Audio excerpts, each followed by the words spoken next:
오직 성령의 열매는 사랑과 희락과 화평과 오래 참음과 자비와 양선과 충성과 온유와 절제니 이 같은 것을 금지할 법이 없느니라. 여호와께서 시온의 포로를 돌려보내실 때 우리는 꿈꾸는 것 같았도다. 그때 우리 입에는 웃음이 가득하고 우리 혀에는 찬양이 찼었도다. 그때 문나라 가운데에서 말하기를 여호와께서 그들을 위하여 큰 일을 행하셨다 하였도다. 여호와께서 우리를 위하여 큰 일을 행하셨으니 우리는 기쁘도다. 여호와여, 우리의 포로를 남방 시내들 같이 돌려보내소서. 눈물을 흘리며 씨를 뿌리는 자는 기쁨으로 거두리로다. 울며 씨를 뿌리러 나가는 자는 반드시 기쁨으로 그 곡식 단을 가지고 돌아오리로다. 함께 기도하겠습니다.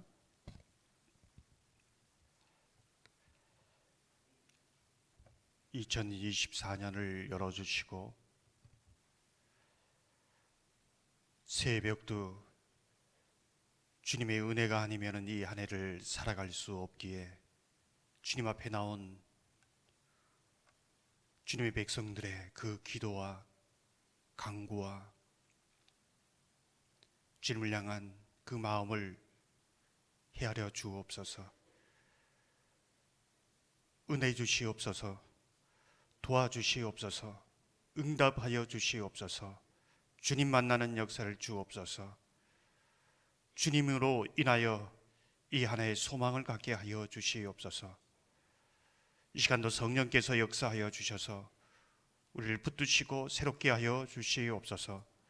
감사하오며 우리 주 예수 그리스도의 이름으로 간절히 기도하옵나이다. 아멘. 둘째 날 하나님 앞에 나온 여러분 한 분 한 분 가운데 하나님께서 은혜 주시기를 원합니다. 기도 제목 주시고 말씀 주셔서 그 약속을 붙들고 간절히 기도하는 그러한 은혜가 있기를 주님의 이름으로 축원합니다. 늘 듣던 말씀이지만은 이 말씀이 여러분의 영혼에 부딪혀서 영혼을 새롭게 하고 또 하나님의 귀한 은혜의 역사를 이어가시기를 소망합니다. 우리의 질문이 늘 죽음밖에 없습니다. 사망이 가득합니다. 그러나 하나님이 주시는 부활의 능력으로 늘 승리하시기를 소망합니다. 우리는 어제 하나님의 자비에 대해서 함께 묵상하였습니다. 하나님의 자비는 우리가 원하는 것을 주시는 것이 아니라 우리에게 필요한 것을 주시는 것이다. 우리에게 가장 필요한 것은 복음이다라는 것을 함께 묵상했습니다. 우리에게 모든 것을 다 주시지만은 복음을 주시지 않으면 우리에게 아무것도 주신 것이 없는 것 같다. 이렇게 우리가 함께 생각했습니다. 그렇다면 우리가 우리의 삶에서 자비의 열매를 맺는다는 것은 무엇인가? 우리에게 가장 가까운 가족들, 가장 가까운 친구들, 이웃들, 그들에게 무엇을 주어야 하는가? 그들이 원하는 것을 주는 것이 아니라 그들에게 가장 필요한 복음, 영혼 구원을 이루어가는 것이 자비의 열매다라는 것을 함께 나누었습니다. 이 안에 하나님의 자비의 열매가 저와 여러분 가운데 맺혀서 여러분의 삶과 여러분의 주변에 영혼 구원의 역사가, 복음의 역사가 이루어지기를 주님의 이름으로 축원합니다.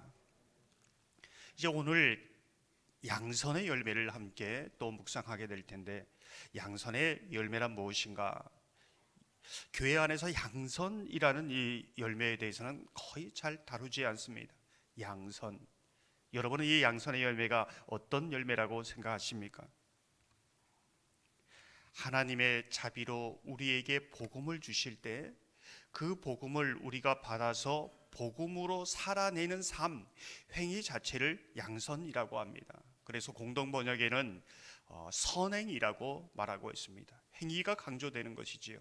복음은 믿음으로 받았지만은 그 믿음으로 살아내는 삶, 행위, 그것을 양선이다. 이렇게 이제 말씀하고 있습니다.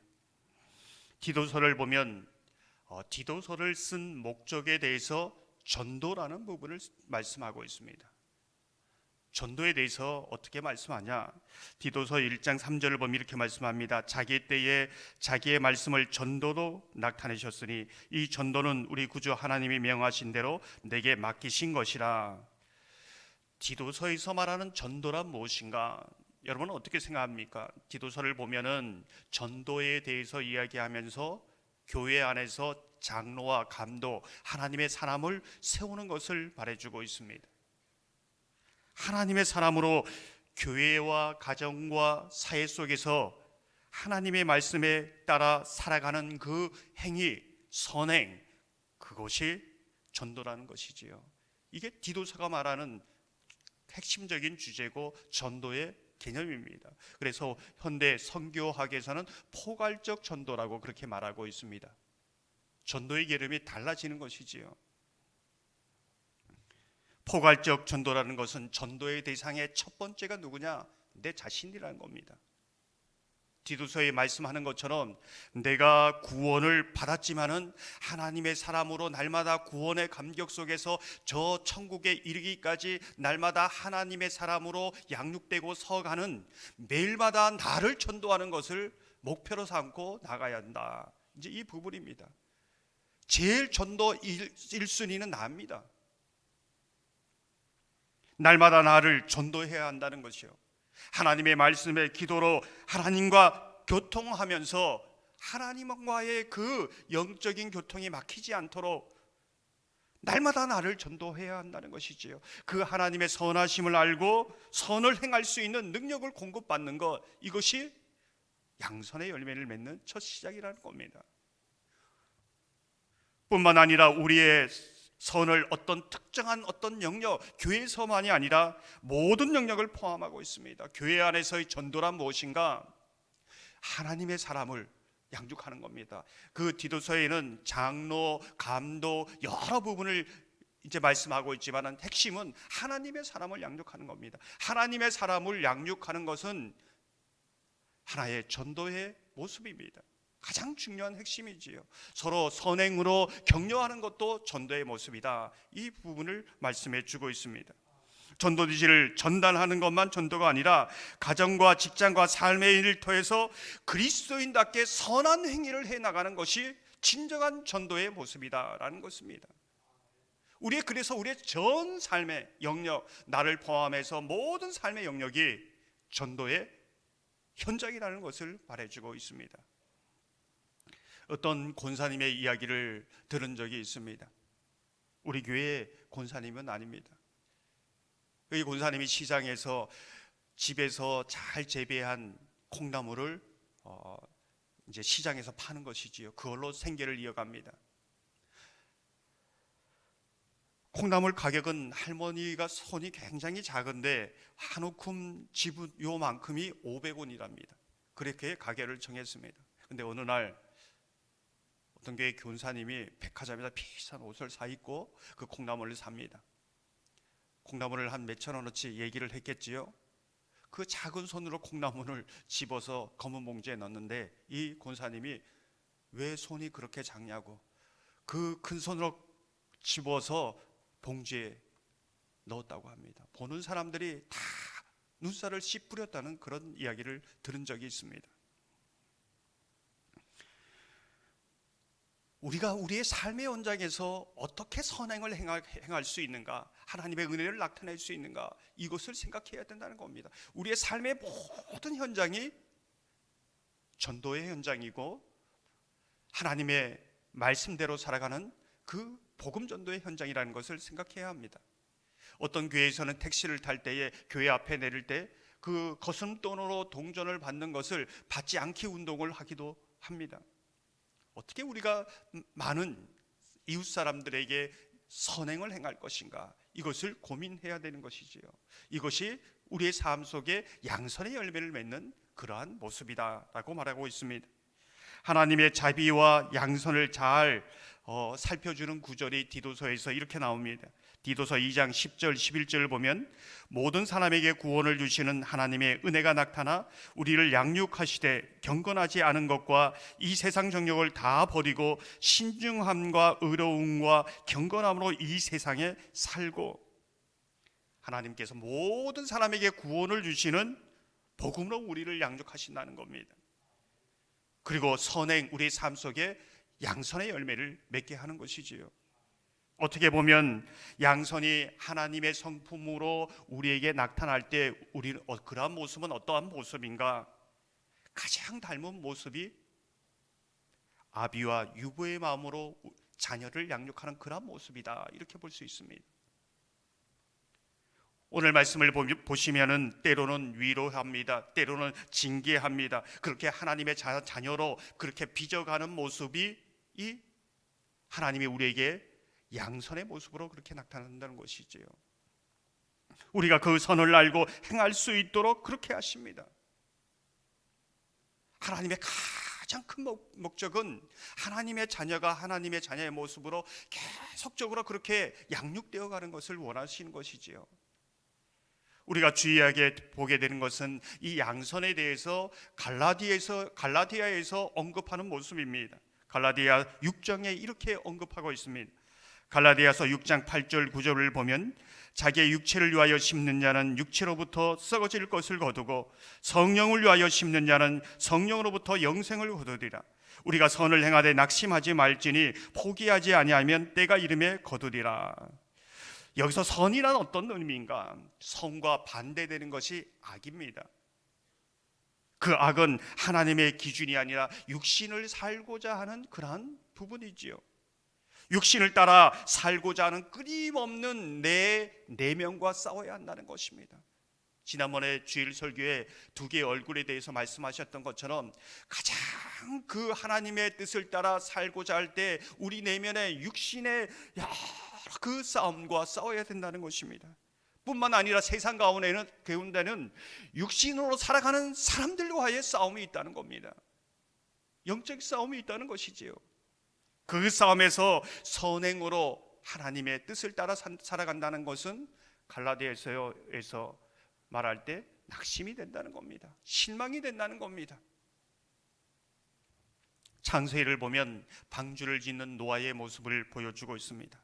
세상 사람들이 볼 때에 얼마나 바보스럽고 미련한 모습입니까? 그런데 그 모습은 하나님의 말씀에 순종해 가는 모습입니다. 그 자체가 전도요. 그 자체가 자신을 전도하고 온 세상을 향하여 강력하게 복음을 선포하는 그러한 행위로 볼 수 있는 것이지요. 그 모습이 양선의 모습과 닮아 있습니다. 하지만 이런 싸움은 쉽지 않습니다. 선한 싸움을 끝까지 싸워야 되는 것이지요. 여러분들이 여러분의 자신이 날마다 이 새벽에 이 새벽 복도에도 나와서 날마다 하나님 앞에 무릎 꿇고 눈물로 기도하면서 주의 말씀이 아니면 은혜가 아니면 살아갈 수 없다고 간구하는 것, 이게 쉬운 것이 아닙니다. 은혜 주셔야 하지만은 날마다 이렇게 살아갈 때에 이 선한 싸움 쌓아갈 수 있다는 것입니다. 아니면 자연적으로 본능적으로 육신을 따라 살아갈 수밖에 없고 육신을 따라 심을 수밖에 없다는 것을 말해주고 있는 것이지요. 이 싸움을 이 한 해 해가겠다는 그런 믿음의 결단이 우리 가운데 있어야 하는 것입니다. 오늘 말씀을 보면 시편 본문을 보면 양선의 열매를 맺는 자의 가장 이상적인 모습을 보여주고 있습니다. 126편 5절 6절 보면 이렇게 말씀합니다. 눈물을 흘리며 씨를 뿌리는 자는 기쁨으로 거두리로다. 울며 씨를 뿌리러 나가는 자는 반드시 기쁨으로 그 곡식단을 가지고 돌아오리로다. 하나님이 선이고 우리가 주의 말씀을 들음으로 하나님의 기준을 압니다. 그 말씀을 따라 날마다 살아가는 것은 눈물을 흘리는 삶과 같다. 눈물을 흘리며 씨를 뿌리는 농부의 삶과 같다라는 것을 말해주고 있는 것입니다. 이러한 농부의 모습을 팀 켈러는 이렇게 말하고 있습니다. 슬퍼해도 절망하지 않는 삶이지요. 슬퍼해도 절망하지 않는 삶. 사랑하는 성도 여러분, 이 안에 하나님이 주시는 복음을 가지고 복음의 말씀대로 살아가도록 도우시는 성령의 도우심이 있기를 소망합니다. 여러분의 모든 영역, 제일 먼저 전도의 대상이 나 자신입니다. 내 자신이 복음으로 살지 못하면은, 복음으로 깨어있지 못하면은, 내가 누군가에게 복음으로 흘려보낼 생명이 없다면은 아무것도 아니지요. 복음 전도의 첫 번째 대상은 나 자신이다. 그 믿음을 가지고 여러분을 매일마다 전도해 가는 그러한 은혜가 있기를 소망합니다. 여러분이 하나님의 은혜의 말씀으로 살아남으로 가정과 교회와 일터에서 선행의 삶을 통하여 복음 전도의 역사, 영혼 구원의 역사가 이루어지기를 소망합니다. 하나님의 선을 기준으로 삼고 살아갈 때에 낙심이 됩니다. 눈물이 흘립니다. 눈물을 흘리지 않고 살아갈 수 없는 그러한 삶이지만은 반드시 여러분의 그 눈물을 통하여 뿌린 그 씨앗을 통하여 거두게 하시는 그 기쁨이 저와 여러분 가운데 있기를 소망합니다. 네 가지 밭의 비유는 우리의 삶에 가시가 뽑혀지고 돌덩이가 드러내지고 딱딱한 우리의 마음밭이 기경되어짐으로 복음의 역사가 어떻게 나타나느냐, 복음이 떨어질 때 어떻게 나타나느냐, 30배, 60배, 100배 복음의 영향력이 강력한 우리의 모든 이성을 넘어서서 상식을 넘어서서 영향력 있게 나타나는 것을 말씀하고 있습니다. 이러한 놀라운 역사가 여러분 가운데 있기를 소망합니다. 지난 한 해 이 복음을 위하여 달려오셨습니까? 눈물을 흘리면서 달려오셨습니까? 포기하지 말고 끝까지 이 안에 달려가십시오. 10년을 달려오셨습니까? 20년을 달려오셨습니까? 하나님, 다른 모든 것보다 내 가족이 영혼 구원을 받고 내 자녀 영혼을 구원을 받고 내 사랑하는 친척들이 영혼의 구원을 받는 것, 이거 외에는 구원하는 것이 없습니다. 이거 외에는 구하는 것이 없습니다. 이 믿음의 결단과 고백으로 눈물을 흘리며 기도하고 눈물을 흘리며 우리 여러분의 삶에 믿음으로 살아가는 선행의 역사, 이 양선의 역사를 통하여 복음에 점점 확장되어지는 은혜의 역사가, 또 그 눈물을 흘리며 가는데 정말로 영혼이 구원되는 그러한 기적의 역사, 그 기쁨의 역사가 저와 여러분 가운데 있기를 주님의 이름으로 축원합니다. 함께 기도하겠습니다. 사랑의 하나님, 우리에게 세상에서 가장 고귀한 복음을 주셨습니다. 이제 그 복음을 가지고 우리의 삶 속에 살아가려고 합니다. 주님, 은혜 주시옵소서, 능력 주시옵소서, 우리의 삶 속에 하나님의 선하심이 나타나게 하여 주시옵소서. 우리의 선 삶의 영역에서 그러한 선행의 열매, 양선의 열매가 맺혀지게 하여 주옵소서. 무엇보다 날마다 나를 전도하게 하여 주옵소서. 기도의 말씀으로 내 영혼을 깨우고 새롭게 하여 주시옵소서. 날마다 하나님과 교통하며 하늘로부터 오는 능력과 은혜와 지혜를 받게 하여 주옵소서. 선을 행할 수 있는 능력을 받게 하여 주옵소서. 그리하여 날마다 우리의 삶을 통하여 예수 그리스도가 증거되게 하여 주시옵소서. 그렇게 살아가는 삶이 힘겹고 낙심이 되고 눈물을 흘릴 수밖에 없지만은 반드시 기쁨으로 걷게 하여 주옵소서. 반드시 복음의 역사가 우리의 삶 가운데 나타내고 열매 맺게 하여 주옵소서. 그 기쁨을 우리에게 주옵소서. 그 기적을 우리에게 주옵소서. 우리에게 그러한 간증을 허락하여 주시옵소서. 이 새벽도 아버지 하나님, 때로는 10년을 기도했습니다. 20년을 기도했습니다. 30년을 기도했습니다. 아버지 하나님, 역사하여 주옵소서. 이 한 해가 아버지 하나님, 이 기도에 응답받는 그 기쁨을 누리는 기적의 해, 하나님의 역사의 해가 될 수 있도록 인도하여 주시옵소서. 감사하오며 우리 주 예수 그리스도의 이름으로 간절히 기도하옵나이다. 아멘.